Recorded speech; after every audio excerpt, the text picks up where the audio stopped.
അപ്പോൾ എന്തായാലും ഒരു ചട്ടി ഉണ്ടാക്കി വെച്ചിരുന്നു അവിടെ. അപ്പോൾ അതെന്തായാലും നോക്കട്ടെ കേട്ടോ. ദേവുട്ടി ഏതൊന്നും അവിടെ അടിക്ക് വെച്ചാൽ ഇങ്ങനെ തട്ടി കൊടുക്കണം.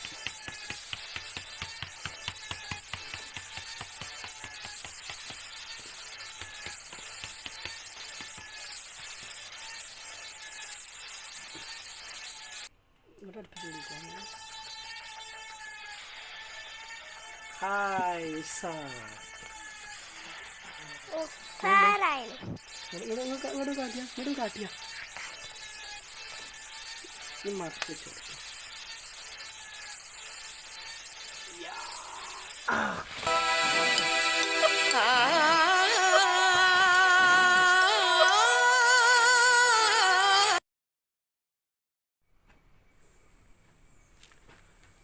തോറ്റ് കൊടുക്കൂല അറിഞ്ഞാണ്ടേ ഇന്ന് ഉണ്ടാക്കിയ ഒരു 2 ഒന്ന് ഉള്ളിലൊന്നും വെക്കാതെ തേമ്പിയതാണ്. ഇത് പിന്നെ ഉണ്ടാക്കാൻ പിന്നെ ഓളും കൂടി ഒന്നേ ഹെൽപ്പ് ചെയ്തതാണ്. അപ്പോൾ ഇതിൻ്റെ റിസൾട്ട് ഇനിയിപ്പോൾ നാളെ രാവിലെ അല്ലെങ്കിൽ വൈകുന്നേരമെങ്കിലും ഒന്ന് പൊളിച്ച് നോക്കാം.